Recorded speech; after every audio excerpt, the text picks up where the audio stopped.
Hi అండి, welcome to కిరణ్మయీస్ cooking.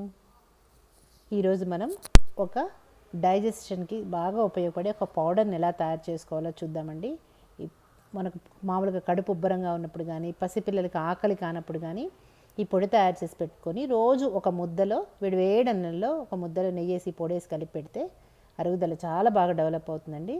దానికి కావాల్సిన పదార్థాలు ముందుగా ఒక 2 స్పూన్ల ధనియాలు, 2 స్పూన్ల జీలకర్ర, 2 స్పూన్ల వాము, ఒక హాఫ్ స్పూను ఇంగువ, ఇలా అన్నీ సిద్ధం చేసి పెట్టుకొని ఒక 2 స్పూన్ల జింజర్ డ్రై పౌడర్ దొరుకుతుందండి, అంటే మన అల్లం పౌడర్ అనమాట.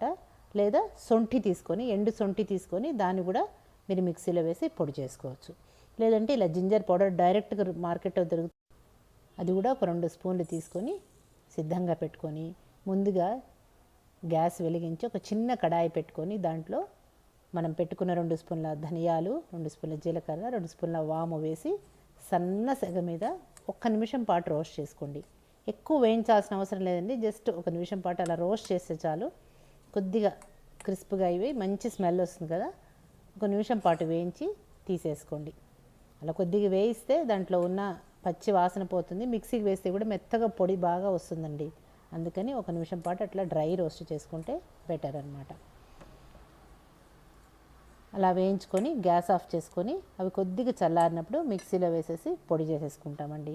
ఈ పొడిని పిల్లలకు కానీ పెద్దవాళ్ళకి కానీ ఎవరికైనా ఆకలి మందగిచ్చినప్పుడు కానీ అట్లా ఏమన్నా ఉన్నప్పుడు ఈ పొడిని అన్నంలో వేడి అన్నంలో లేదంటే మజ్జిగలో కలిపి కూడా తాగొచ్చండి.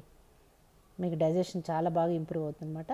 ఇలా బాగా మెత్తగా అన్నీ పొడి చేసేసుకున్నాం కదా, దాంట్లో అన్నీ వేసేయాలండి. పొడి వేస్తున్నప్పుడే ఇంగువ కూడా దాంట్లోనే వేసేసి కొద్దిగా ఉప్పు ఒక 1/2 స్పూన్ వేసుకున్నామండి. మనకు కావాలంటే మళ్ళీ తర్వాత కలుపుకోవచ్చు, బట్ ఒక 1/2 స్పూన్ ఉప్పు వేసి మిక్సీకి వేసేసి మెత్తటి పొడి చేసి బాగా చల్లారిన తర్వాత గాజు బాటిల్లో పెట్టుకోవాలండి. ఇది మీకు 3-4 నెలల పాటు ఫ్రెష్గా ఉంటుందండి. గాజు బాటిల్లో పెట్టుకొని బయటే పెట్టుకోవచ్చు, ఫ్రిడ్జ్లో పెట్టుకోవాల్సిన అవసరం లేదు. బయట పెట్టేసుకొని ఎప్పుడు కావాలంటే అప్పుడు 1/2 స్పూనో వాడుకోవచ్చండి. మరి మీ కడుపు ఉబ్బరంగా ఉంది, ఆకలిగా అనిపించట్లేదు అనుకున్నప్పుడు ఒక చిన్న గ్లాసు మజ్జిగ తీసుకొని ఒక 1/2 స్పూన్, ఎక్కువ వేసుకోవద్దండి, ఎక్కువ వేసుకుంటే కూడా మంచిది కాదు ఆరోగ్యానికి. మీడియం గ్లాస్కి అయితే ఒక 1/2 స్పూను, పెద్ద గ్లాస్ అయితే కనుక 1 స్పూను, అంతకంటే ఎక్కువ వేసుకోవద్దండి. మీకు నోరంతా ఒక రకంగా అయిపోతుంది. అతి సర్వత్రా వర్జయతి కదా, ఏది ఎక్కువ వాడకూడదు. 1 స్పూన్ మాత్రమే వేసుకొని కలుపుకొని తాగేయండి.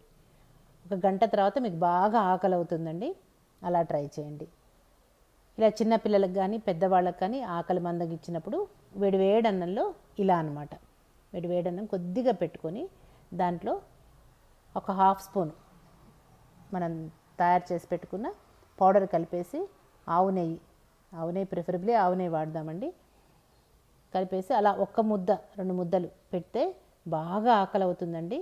పసిపిల్లలకైతే మరి ఈ బిస్కెట్లు చాక్లెట్లు తింటారు కదా, వాళ్ళకి అరుగుదల తక్కువ ఉంటుందండి. వాళ్ళకి రోజు 1 ముద్ద కలిపి పెట్టండి, ఆరోగ్యానికి చాలా మంచిదండి. ట్రై చేసి మీకు ఎలా వచ్చిందనేది నా కమెంట్ బాక్స్లో కమెంట్ చేయండి. అందరూ దీన్ని వాడుకోండి. Thank you.